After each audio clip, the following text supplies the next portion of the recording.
so. Go ahead. Top of the day, everybody. Top of the day. What are you doing, Isaiah? Trina, hey, girl, hey. Those are peaches.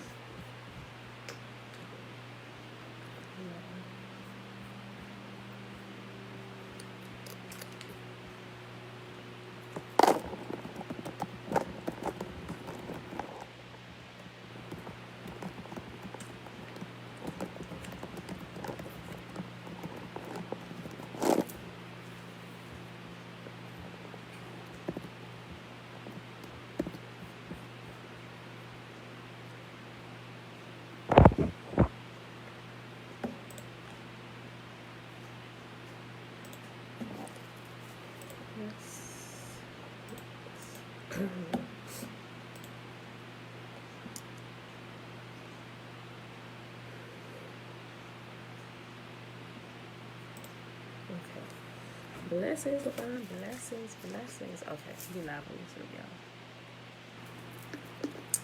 Whew. Happy Sunday, everybody. Happy Sunday. I don't know if I'm going to be here that long today, y'all. I'm going to lay back down. Watching on your phone, that's why, boo. That's why, boo.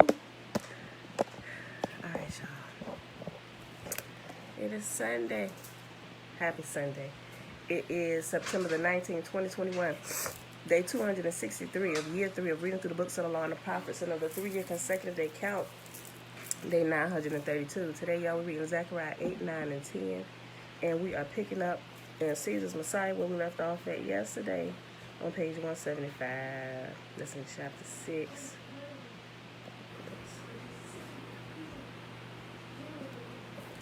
All right, y'all. So let's go ahead and do the Shema.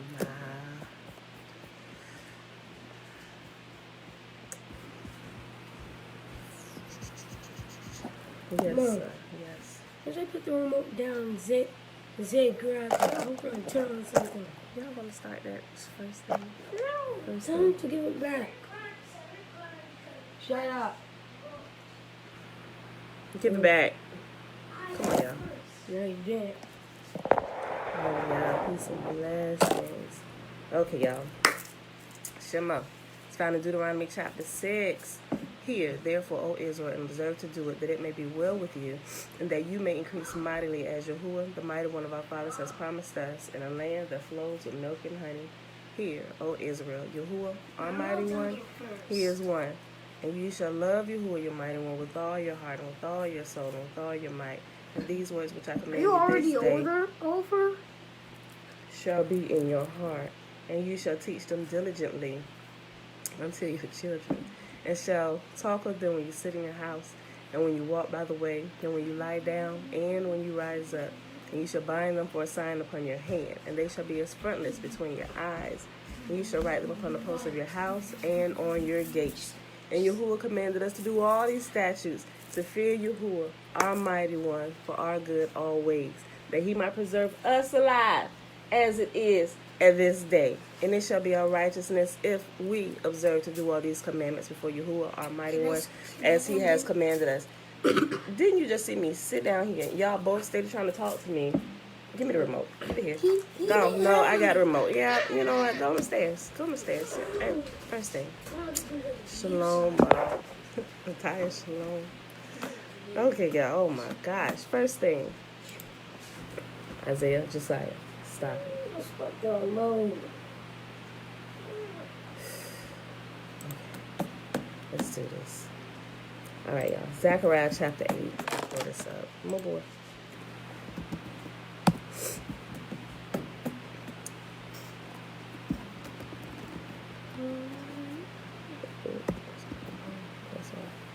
Okay.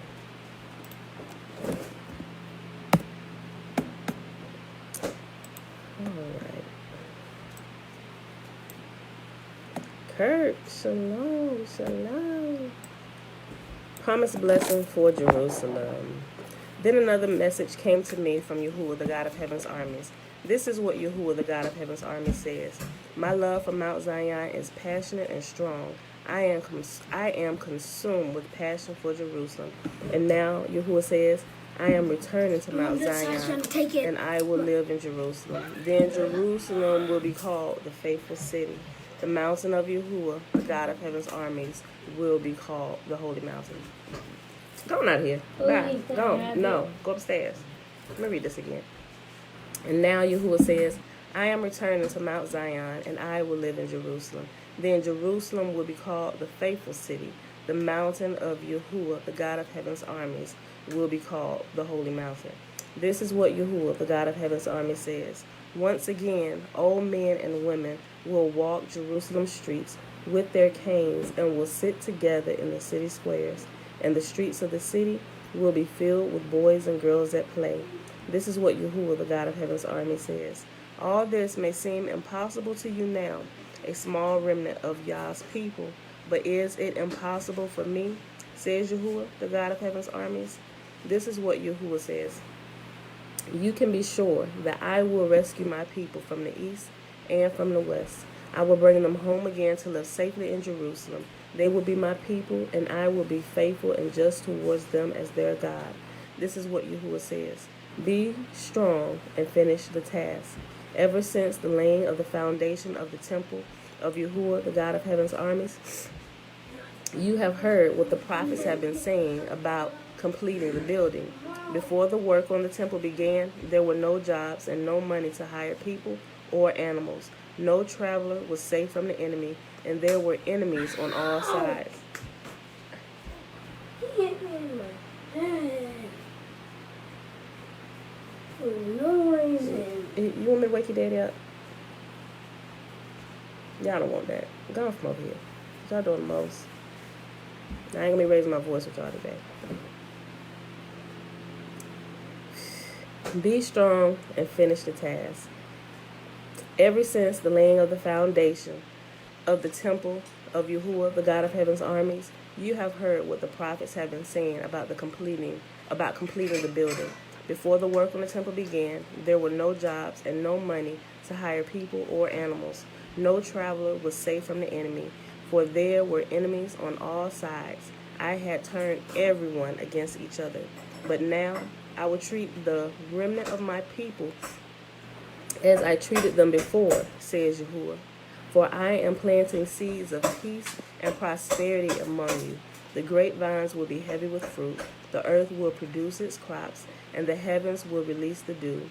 Once more, I will cause the remnant in Judah and Israel to inherit these blessings. Among the other nations, Judah and Israel became symbols of a cursed nation, but no longer. I will rescue you and make you both a symbol and a source of blessing.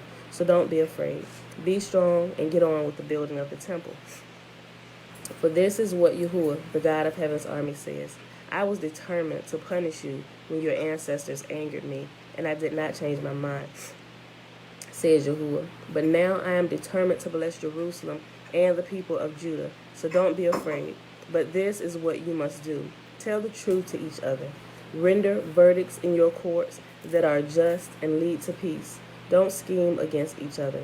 Stop your love of telling lies that you swear are the truth. I hate all these things, says Yahuwah. Here's another message that came to me from Yahuwah, the God of Heaven's armies. This is what Yahuwah says.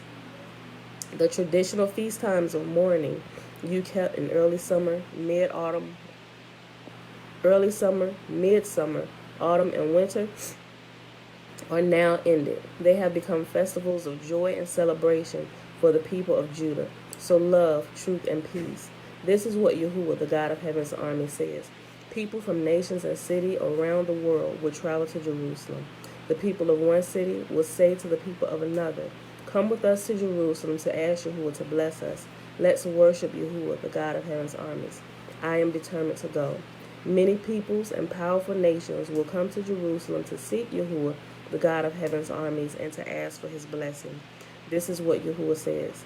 In those days, 10 men from different nations and languages of the world will clutch at the sleeve of one Jew, and they will say, please let us walk with you, for we have heard that Yahuwah is with you. I think we're going to use that for our title for today.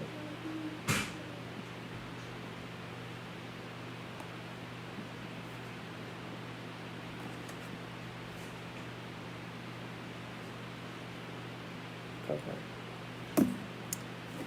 All right, y'all. Next chapter. Zechariah chapter 9. Jay Denton. Shalom. Dream Sky Lover. Shalom. All right. Zechariah chapter 9. Excuse me for all the shenanigans in the background already this morning, y'all. They wake up doing the most. I want to fight over the remote and stuff. Judgment against Israel's enemies. This is the message from Yahuwah against the land of Aram and the city of Damascus. For the eyes of humanity, including all tribes of Israel, are on Yahuwah. Doom is certain for Hamath, near Damascus, and for the cities of Tyre and Sidon, though they are so clever. Tyre has built a strong fortress and has made silver and gold as plentiful as dust in the streets. But now Yahuwah will strip away Tyre's possessions and hurl its fortifications into the sea, and it will be burned to the ground. The city of Ashkelon will see Tyre fall and will be filled with fear. Gaza will shake with terror, as will Ekron, for their hopes will be dashed. Gaza's king will be killed, and Ashkelon will be deserted. Foreigners will occupy the city of Ashdod. I will destroy the pride of the Philistines. Don't you see the reading? You cut the volume down? Yes. I better hear y'all not arguing over this. That's something that you both can agree on. If you can't, give it back to me. You both go back upstairs and go back to sleep for a little while. I don't want to hear it. Hey, shush.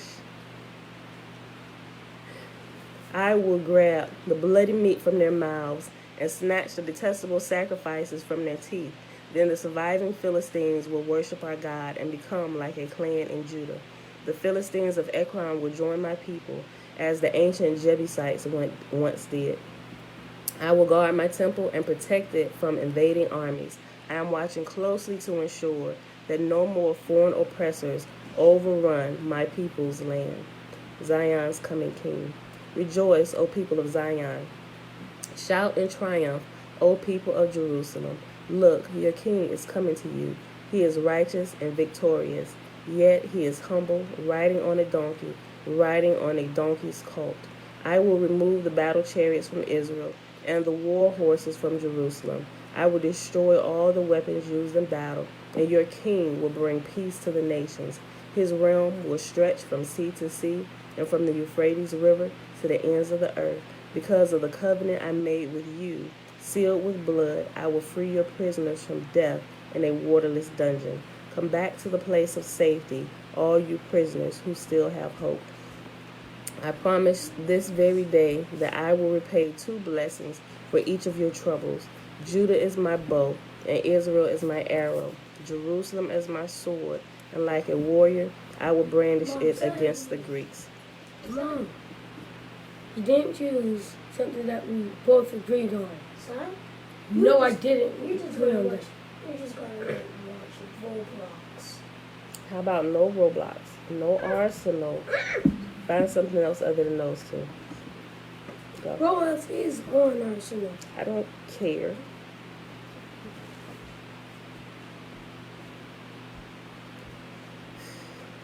Yahuwah will appear above his people. His arrows will fly like lightning. The sovereign Lord will sound the ram's horn and attack like a whirlwind from the southern desert. Yahuwah, the God of heaven's armies, will protect his people, and they will defeat their enemies by hurling great stones. They will shout in battle as though drunk with wine. They will be filled with blood like a bowl, drenched with blood like the corners of the altar. On that day, Yahuwah, their God, will rescue his people, just as a shepherd rescues his sheep. They will sparkle in his land like jewels in a crown. How wonderful and beautiful they will be. The young men will thrive on abundant grain, and the young women will flourish on new wine. Zechariah chapter 10, last chapter for today. Jerry, shalom, shalom.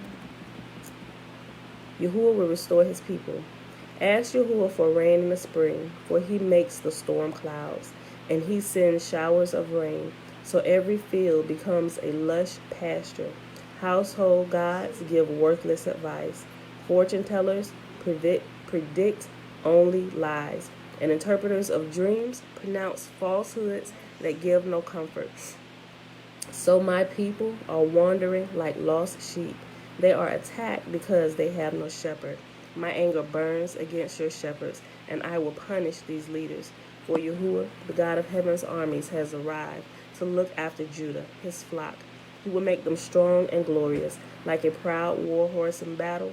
From Judah will come the cornerstone, the tent peg, the bow for battle, and all the rulers. They will be like mighty warriors in battle, trampling their enemies in the mud under their feet.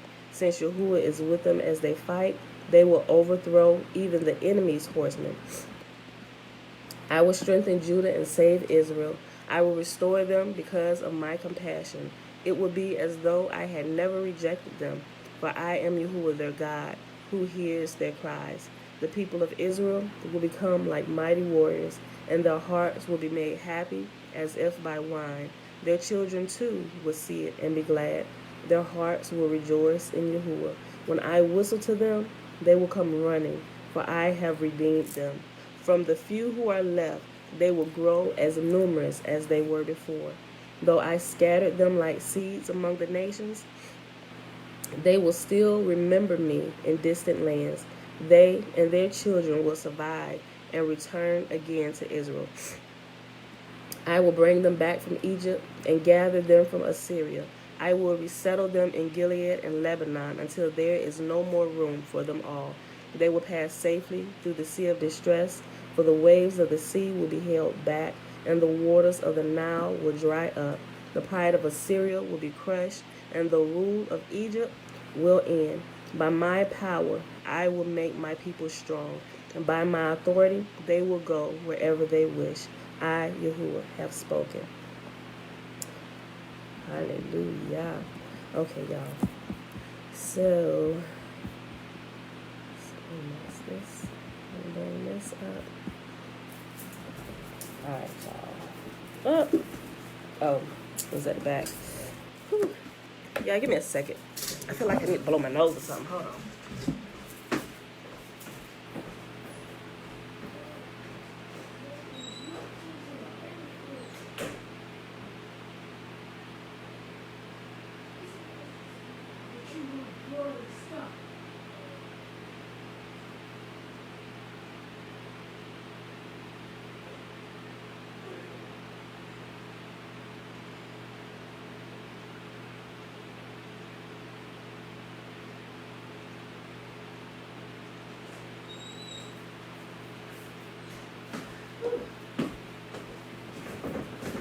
Y'all.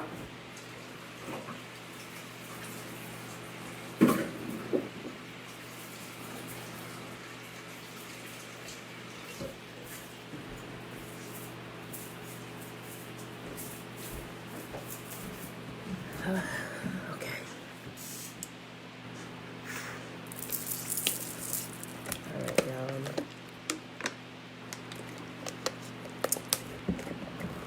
We are in chapter 6. Okay, so yesterday we were going through this history's first intelligence test. Yes, it's still comparing the different things between Titus and Jesus' ministry. Yes. What do we get for finding the mouse?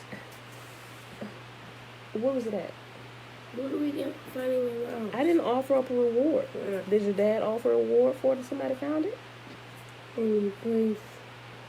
Well, thank you. Go put it where it belongs. Thank you. I didn't put out a reward. I really wasn't looking for it. I got my mouse. It apparently belongs to one of y'all. So, go ask your brethren if they put out a reward price for it. And you talk to them. All right, y'all. So we paused on page 175 at the halfway mark throughout the page. All right, go to this side. I'm just.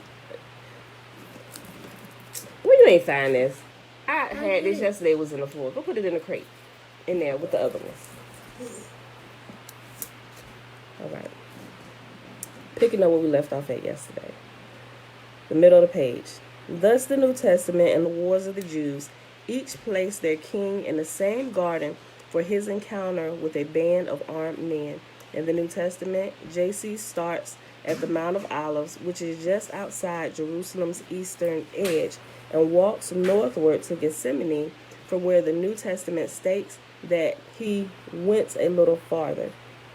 In other words, to the northeastern corner of the city. And I should have said, when it said went a little farther, it has a reference number. If you got the book, you can see. Remember, the little small reference numbers will give you the big reference in the back of the book, in the index. So it's a whole bunch of them. And just for the sake, if somebody's actually writing them down for some reason, I'm gonna make sure I say it every time I say it. I know I skipped a few of them. Okay. In other words, to the northeastern corner of the city.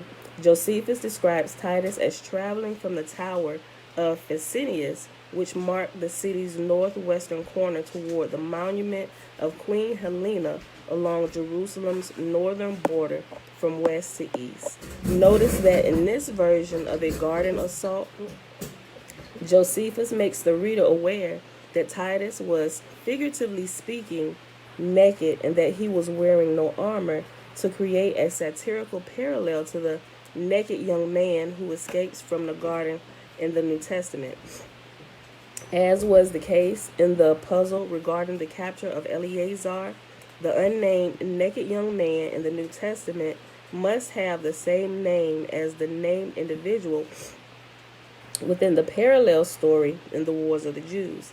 Hence, the certain young man who escapes naked from his pursuers in the garden in the New Testament can be seen as a prototype of Titus, the naked young man who escapes from his pursuers in the same garden in the Wars of the Jews.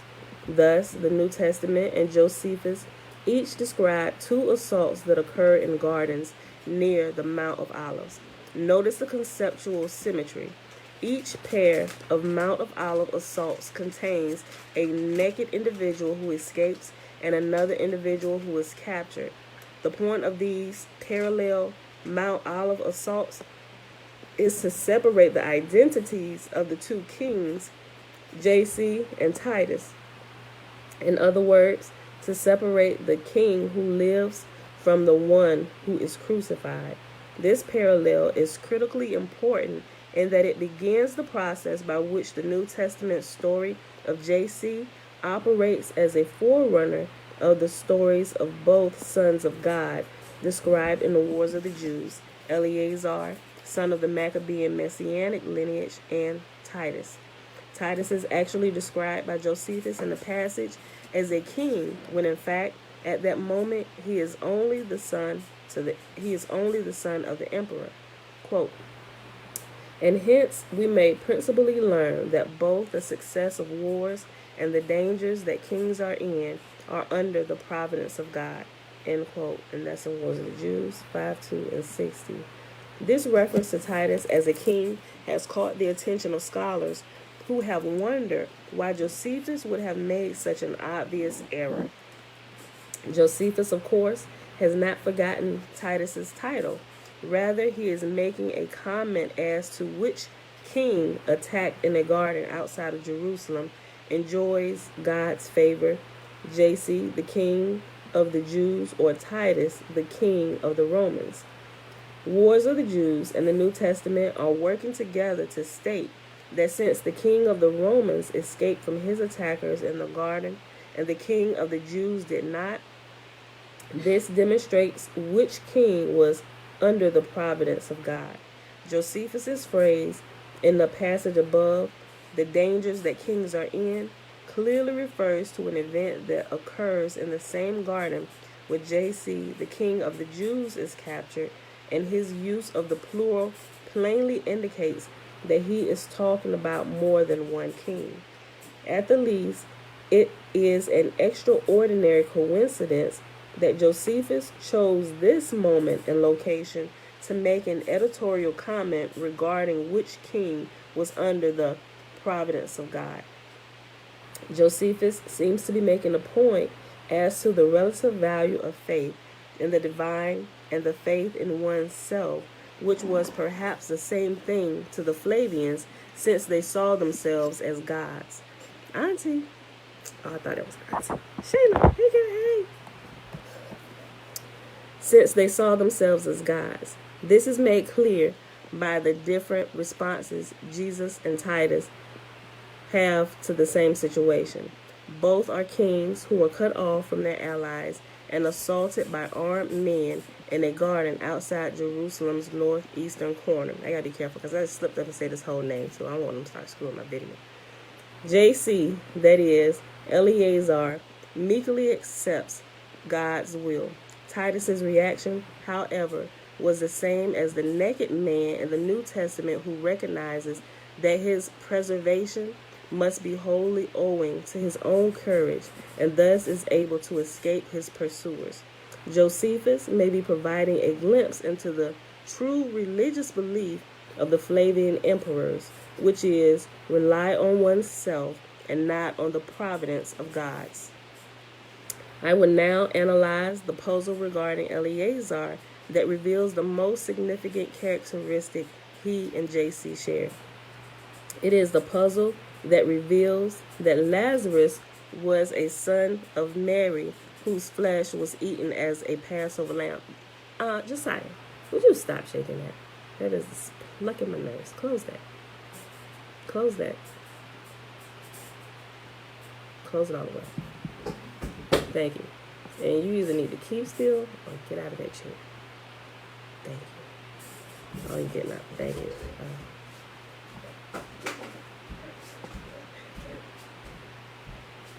To solve this puzzle, the reader must first combine two parallel passages within the New Testament and then combine that combined story with its parallel counterpart in Josephus. While this may seem complex, the authors create a clear path to follow, as in the puzzle above regarding the certain young man captured on the Mount of Olives. The puzzle is about determining the name of an unnamed character, and again, the answer is Eleazar. The puzzle begins with a passage from the Gospel of Luke in which J.C. gives advice to Martha when she is troubled that her sister Mary is not helping her to serve the food. If J.C.'s words are interpreted symbolically, he appears to be saying that listening to his teaching is more important than serving or eating food. I have a picture on the wall. Dad, put them up. I like it up there. Yeah, well, we like them up there. If J.C.'s words are interpreted symbolically, he appears to be saying that listening to his teaching is more important than serving or eating food. Though seemingly innocuous, the following passage is the most important in the entire New Testament. Quote, "Now as they went on their way, he entered a village, and a woman named Martha received him into her house. And she had a sister called Mary, who sat at the Lord's feet and listened to his teaching. But Martha was distracted with much serving, and she went to him and said, 'Lord, do you not care that my sister has left me to serve alone? Tell her to help me.' But the Lord answered her, 'Martha, Martha, you are anxious and troubled about many things. One thing is needful. Mary has chosen the good portion, which shall not be taken away from her.'" End quote. And we all know that's found in Luke chapter 10, verse 38 through 42.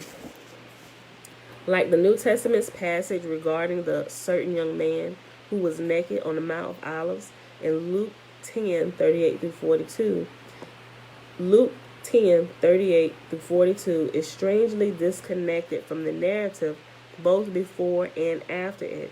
Scholars have recognized that the passage seems related to another story regarding the serving of food found in the Gospel of John, which I shall call the Feast of Lazarus.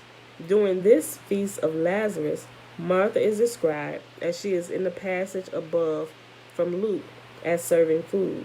Martha's sister Mary is also present at this feast, as is their brother Lazarus, whom J.C. has recently raised from the dead.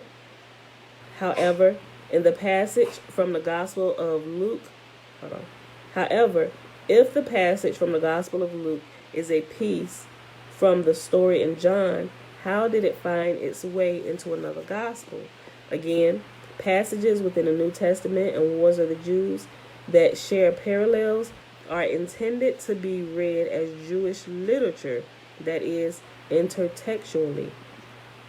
Read that way from such a perspective, read that way from such a perspective, these parallel passages create a story with a meaning different from the one that appears on the surface. The passage from the Gospel of Luke shares parallels with the Feast of Lazarus story in the Gospel of John. In both passages, Lazarus' sisters, Mary and Martha, are present, and Martha is described as serving food. Thus, these passages can be combined as follows. Quote, 6 days before the Passover, J.C. came to Bethany, where Lazarus was, whom J.C. had raised from the dead. There they made him a supper. Martha served, and Lazarus was one of those at the table with him. End quote. That's John 12, 2-3. At this point, the piece of the story that occurs in the Gospel of Luke can be seemingly woven in. Quote, but Martha was distracted with much serving, and she went to him and said, Lord, do you not care that my sister has left me to serve alone? Tell her to help me. But the Lord answered her, Martha, Martha, you are anxious and troubled about many things. One thing is needful. Mary has chosen the good portion, which shall not be taken away from her. End quote. That's Luke 10:40-42.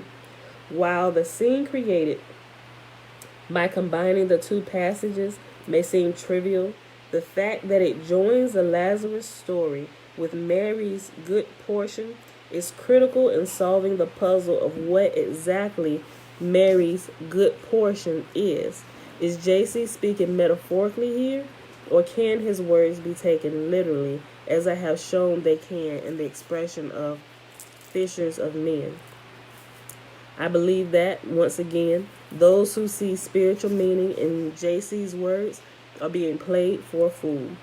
Though a character named Mary, who has a fine portion, that is, not taken away from her, is quite rare in literature, a character with the same name and attributes is also found in the Wars of the Jews, contained in the passage that describes the Mary who ate her son, which I have analyzed previously. Quote, They threatened her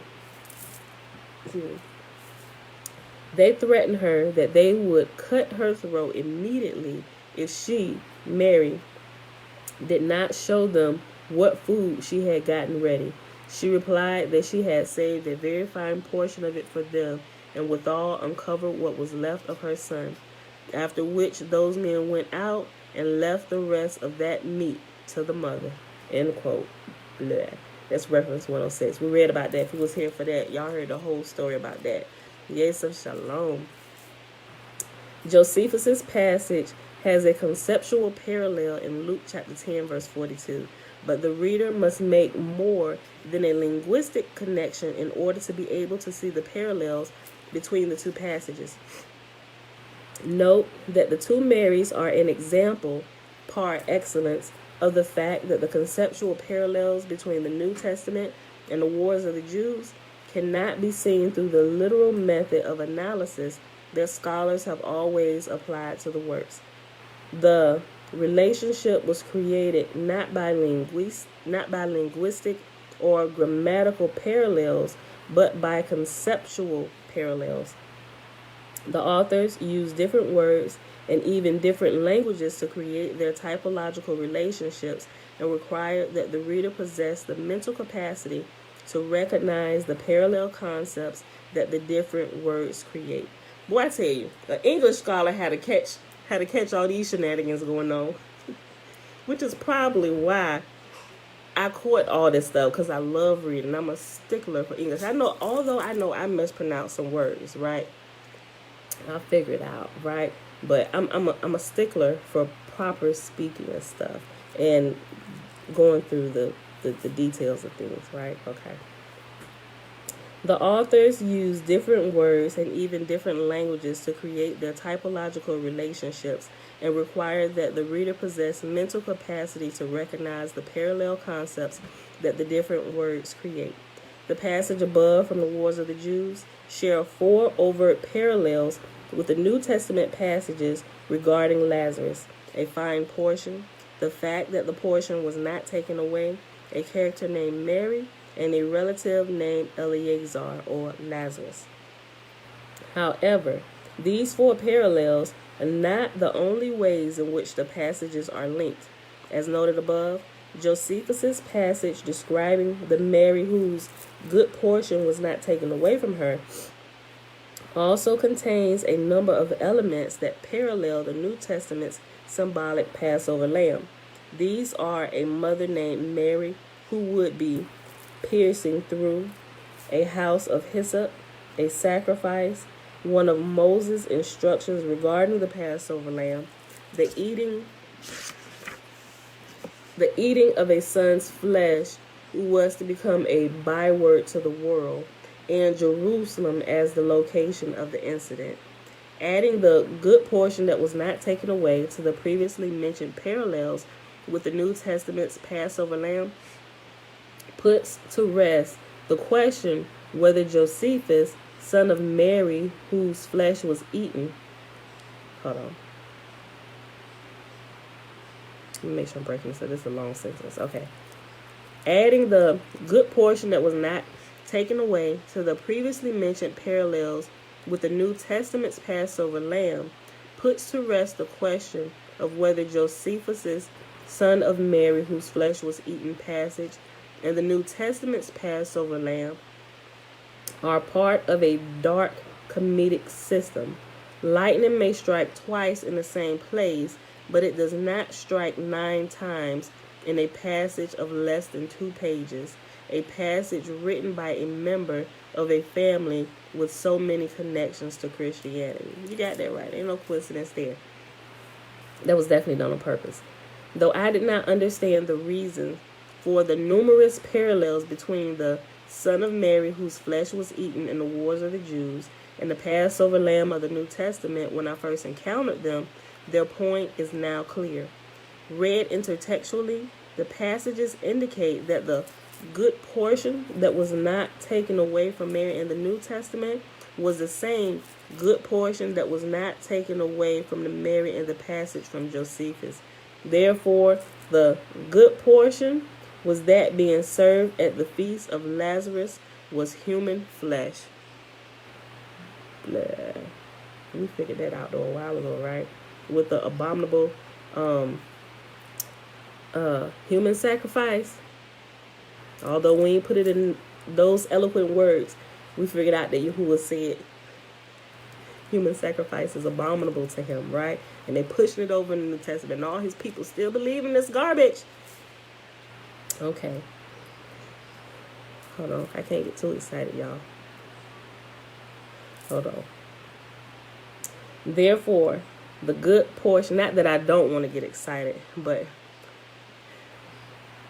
my body is still recovering. And I don't want to get too excited while I exhaust myself. Therefore, the good portion that was being served at the feast of Lazarus was human flesh. But whose flesh? What was the name of the Son of Mary? The parallels simply work in reverse to provide the answer. The Lazarus described in the New Testament shares parallel attributes with Mary's unnamed son in Wars of the Jews. Both have relatives named Mary who have a good portion that was not taken away. The author thus informs the alert reader that, again, since they share parallel attributes, Mary's unnamed son in Wars of the Jews had the same name as his counterpart in the parallel tale in the New Testament, that is, Lazarus. The black comedic point is that the good portion Mary and J.C. enjoy is the flesh of Lazarus. Notice the grim wordplay in the passage. They made him a supper. The economy that the author used in creating the puzzle deserves note. The passage within Wars of the Jews identifies the nature of the good portion in its parallel passage within the New Testament, while the same passage in the New Testament identifies Mary's unnamed son in Wars of the Jews. The two passages are also an example of a theme regarding prophecy that runs all the way through the New Testament. It is not just Je.sus overt prophecies that come to pass in Wars of the Jews, but everything that the New Testament states shall occur. Notice that, like the prophecy regarding Mary being pierced through above, the two passages are temporally logical. Je.sus prophesies that Mary's fine portion shall not be taken away, and indeed, Josephus records that this prophecy came to pass. Of course, such miraculous fulfillments are to be expected. Je.sus specifically stated that every letter and grammatical dot of the law would be fulfilled. Quote, "Think not that I have come to abolish the law and the prophets. I have come not to abolish them, but to fulfill them. For truly I say to you, till heaven and earth pass away, not an iota, not a dot will pass away from the law until all is fulfilled." End quote. And that's Matthew 5:17 through 18. It is not just his obvious prophecies, such as that the temple would be raised, which came to pass during Titus's campaign. Virtually all of Je.sus' ministry is a prophetical forerunner of some event from that campaign. Examples of this technique include a son of Mary whose flesh is eaten, Mary being told that she would be pierced through, Je.sus telling his disciples they will become fishers of men, the demoniacs of Gadara asking Je.sus, "Have you come here to torment us before the time?" Simon being called the rock upon which the new church will be built, Mary's fine portion that shall not be taken away from her, a naked young man who escapes his pursuers in the Garden of Gethsemane. The list of signs Je.sus states will occur before the temple is raised, as well as a Simon who is condemned and a John who is spared. The fact that so many seemingly innocuous but unusual New Testament statements regarding the future come to pass within the Wars of the Jews is perhaps the simplest proof that the two works were designed to be read interactively. Josephus' recording of the fulfillment of so many of these hidden New Testament prophecies could not have occurred by chance. Guys, the more I read, it's like the more I think about how long it was. Like, you just feel like a complete idiot. For years. Yo, it's like, okay.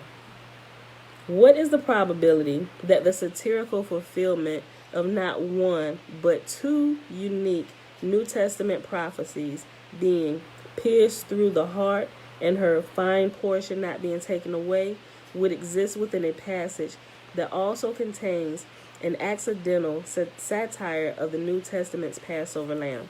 A skillfully designed interactive relationship between the two works is also shown by the fact that the prophetic statements in the New Testament occur in the same order as their fulfillment does in the Wars of the Jews.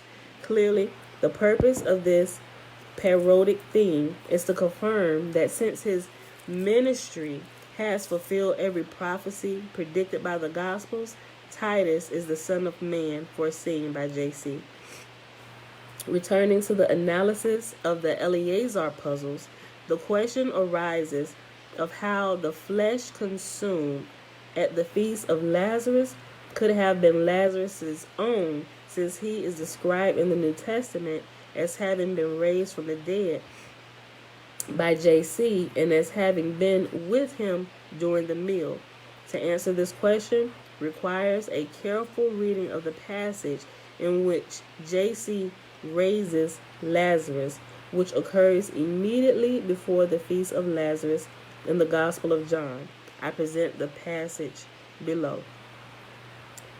Quote, Now a certain man named Lazarus of Bethany was lying ill, Bethany being the village of Mary and her sister Martha. It was the Mary who poured her perfume over the Lord and wiped his feet with her hair, whose brother Lazarus was ill. So the sisters sent him to say, Master, he whom you hold dear is ill. Je.sus received the message and said, The illness is not to end in death, but is to promote the glory of God, in order that the Son of God may be glorified by it. Now Je.sus loved Martha and her sister and Lazarus. When, however, he heard that Lazarus was ill, he still remained 2 days in that same place. Then after that, he said to the disciples, Let us return to Judea. Rabbi, exclaimed the disciples, the Jews have just been trying to stone you, and do you think of going back there again? Je.sus answered, Are there not 12 hours in the day? If anyone walks in the day, he does not stumble, because he sees the light of this world. But if anyone walks in the night, he stumbles, because the light is not in him. Thus he spoke, and then he said to them, Our friend Lazarus has fallen asleep, but I will go and wake him out of sleep. The disciples said to him, Lord, if he has fallen asleep, he will recover. Now Je.sus had spoken of his death, but they thought that he meant taking rest in sleep. Then Je.sus told them plainly, Lazarus is dead, and for your sakes I am glad I was not there, so that you may believe, but let us go to him. Thomas, called the twin, said to his fellow disciples, Let us also go, that we may die with him. Now when Je.sus came, he found that Lazarus had already been in the tomb 4 days. Bethany was near Jerusalem, about 2 miles off, and many of the Jews had come to Martha and Mary to console them concerning their brother. When Martha heard that Je.sus was coming, she went and met him while Mary sat in the house. Martha said to Je.sus, Lord, if you had been here, my brother would not have died. And even now, I know that whatever you ask from God, God will give you. Je.sus said to her, Your brother will rise again. Martha said to him, I know that he will rise again in the resurrection at the last day. Je.sus said to her, I am the resurrection and the life. He who believes in me, though he die, yet shall he live. And whosoever lives and believes in me shall never die. Do you believe this? She said to him, Yes, Lord, I believe that you are the Christ, the Son of God, who is coming into the world. When she had said this, she went and called her sister Mary, saying quietly, The teacher is here and is calling for you. And when she heard it, she arose quickly and went with him. Now Je.sus had not come to the village, but was still in the place where Martha had met him. When the Jews who were with her in the house, consoling her, saw Mary rise quickly and go out, they followed her, supposing that she was going to the tomb to weep there. Then Mary, when she came where Je.sus was and saw him, fell at his feet, saying unto him, Lord, if you had been here, my brother would not have died. When Je.sus saw her weeping, and the Jews who came with her also weeping, he was deeply moved in spirit and troubled. And he said, Where have you laid him? They said to him, Lord, come and see. Je.sus wept. So the Jews said, See how he loved him? But some of them said, Could not he who opened the eyes of the blind man have kept this man from dying? Then Je.sus, deeply moved again, came to the tomb. It was a cave, and a stone lay upon it. Je.sus said, Take away the stone. Martha, the sister of the dead man, said to him, Lord, by this time there will be an odor, for he has been dead 4 days. Je.sus said to her, Did I not tell you that if you would believe, you would see the glory of God? So they took away the stone, and Je.sus lifted up his eyes and said, Father, leave that alone. Father, I thank thee that thou hast heard me. I knew that thou hearest me always, but I have said this on the account of the people standing by, that they may believe that thou didst send me. When he had said this, he cried with a loud voice, "Lazarus, come out." The dead man came out, his hands and feet bound with bandages, his face wrapped with a cloth. Je.sus said to them, "Unbind him and let him go." Many of the Jews, therefore, who had come with Mary and had seen what he did, believed in him. But some of them went to the Pharisees and told them what Je.sus had done. So the chief priests and the Pharisees gathered the council and said, "What are we to do? For this man performs many signs. If we let him go on thus, everyone will believe in him, and the Romans will come and destroy both our holy place and our nation." End quote. And that was John 11, verses 1 through 48. Notice that in the passage, J.C. deliberately waits 2 days before he starts out to visit Lazarus, thereby allowing a total of 4 days to pass before he comes to the tomb, a point that Martha specifically mentions.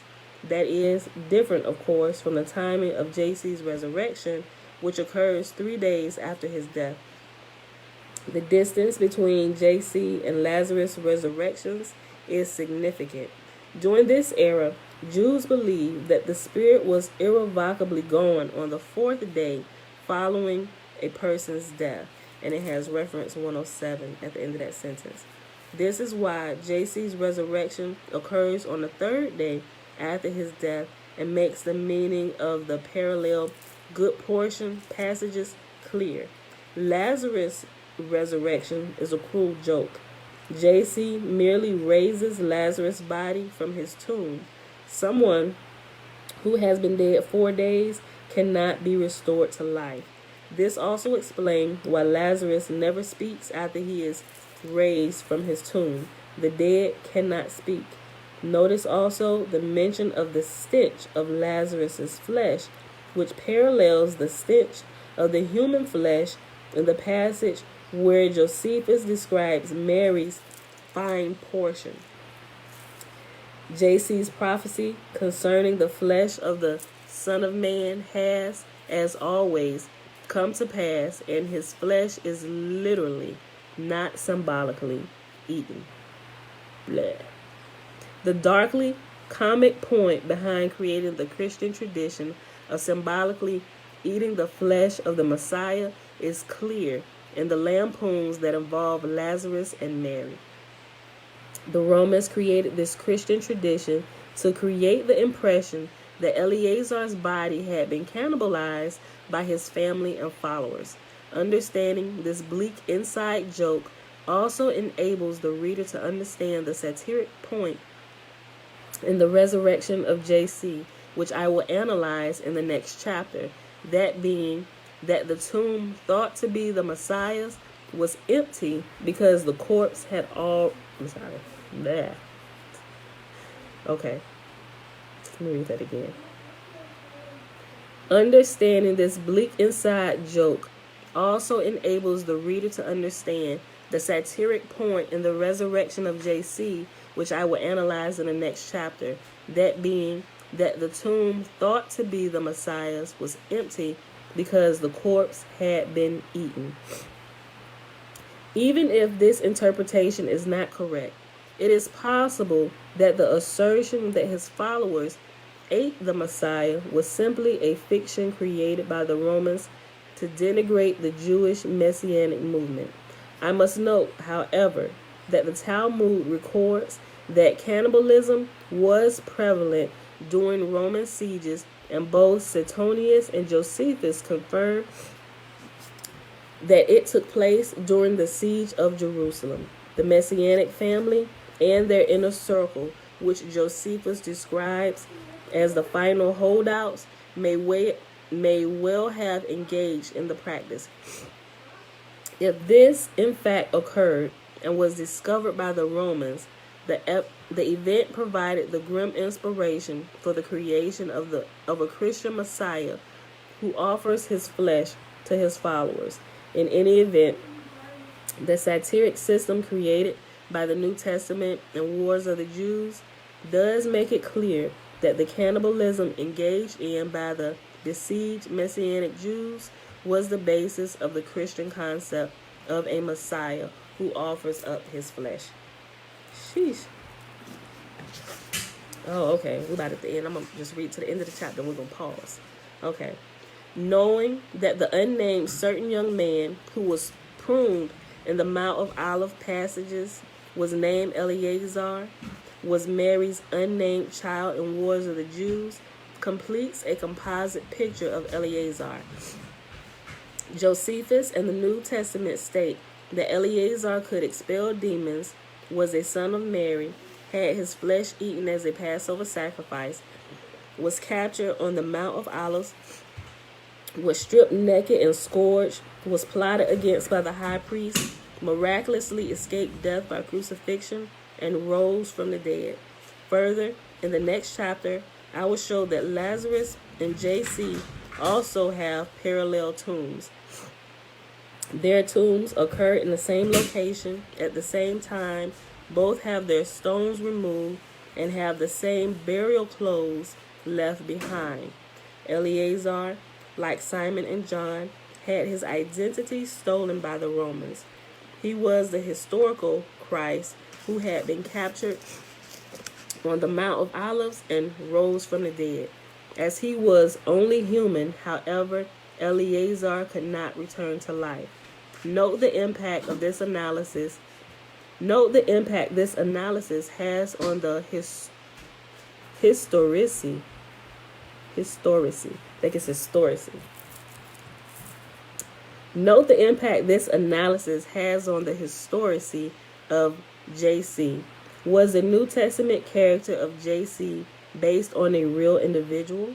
Since the apostles Simon and John were based on historical characters, it is therefore possible that J.C. was as well. I am certain, however, that even if the New Testament character of J.C. were based on a historical individual, virtually nothing he said and none of the events from his ministry are recorded in the New Testament. The authors of the New Testament created their characters' dialogue and ministry in order to create a true prophet, one who had accurately prophesied events from Titus's triumphant campaign. J.C. did not, for example, envision his disciples becoming fishers of men or eating his flesh, nor did he see his contemporaries as a wicked generation or advocate that they turn the other cheek.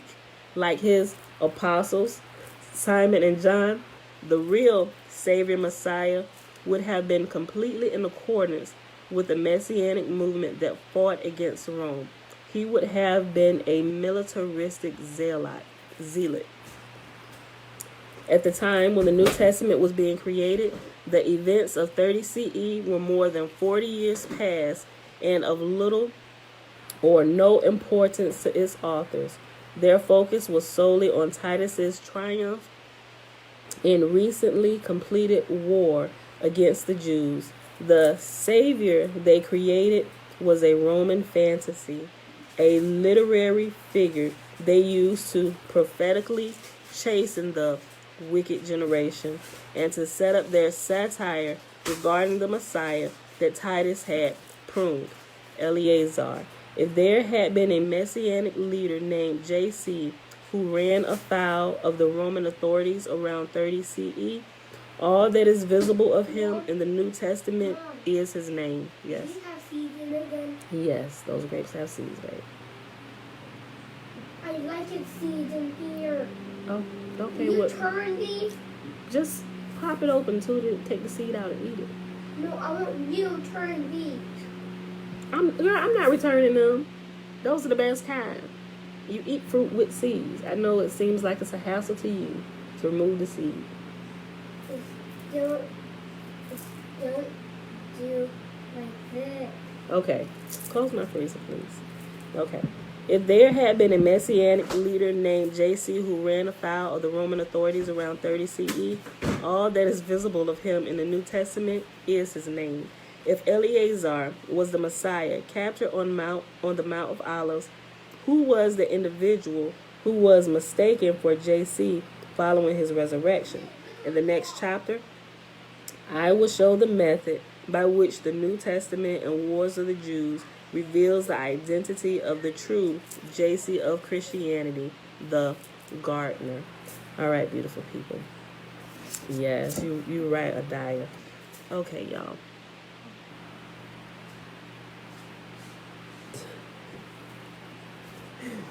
All right, let me put this here. My page number. All right, y'all. 86. All right, y'all. It is Sunday, September the 19th, 2021, day 263 of year 3 of reading through the books of the law and the prophets, and of the 3-year consecutive day count, day 932. We read Zechariah 8, 9, and 10, and we read chapter 6 in Caesar's Messiah. The rest of chapter 6 from pages 175 to page 186. What's your face? You gotta get out. You need to wipe your face. Get out. All right, y'all. I hope y'all enjoyed the reading for today. No. Yes. You don't end it first. I want to end it. Okay, hurry up. You get something to wipe your face. All right, y'all. Let's go ahead and do the blessing. Thank you for bearing with me today while I'm pulling myself together here. My body is recovering. So I've been taking all kinds of stuff, and I'm about to get this hot tea going and take some more of my sea moss, vitamin C, quercetin, vitamin D. I'm about to take all that down again. Probably sit in the sun for a little bit and then come back in the house and lay back down. Let's see. Alright, y'all. So remember, the blessing is found in Numbers chapter 6, verses 22 through 27. Okay. Remember, the first 21 verses is the Nazarite vow. Man or woman can take it. And Yahuwah spake unto Moses. Go wet it a little bit, Pooh. Go wet it. Yeah, you know what? Yeah, let me just do this. Let me see that.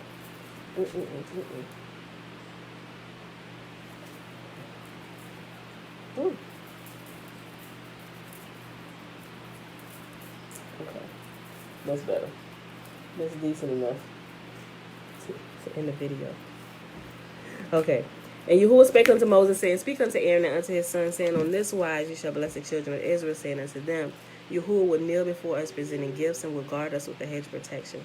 Yahuwah will illuminate the wholeness of his being towards us, bringing order, and he will provide us with love, sustenance, and friendship. Yahuwah will lift up his wholeness of being and look upon us, and he will set in place all we need to be whole and complete. And they shall put my name upon the children of Israel, and I will bless them. Okay, beautiful. Mommy, you have earrings. Let's see. Yeah, babe. Oh, you're welcome, Jerry. He said, thank you for sending the fasting material. You're welcome. Okay, y'all. Yes, he was there. True first fruit. All right, beautiful people. God was having a puzzle. Just declared to be the first to rise from the dead. And yet, he rose glad that you never at first go figure with nothing but confusion. You're right, right? Okay, y'all. So that being said, I'm going to go ahead and get out of here today. I would stay and hang out a lot longer, but I just can't today. I got to go pull myself together. All right. Love y'all, and I'll see y'all tomorrow bright and early, 7:15 a.m. Eastern Standard Time. Peace. Go ahead and end the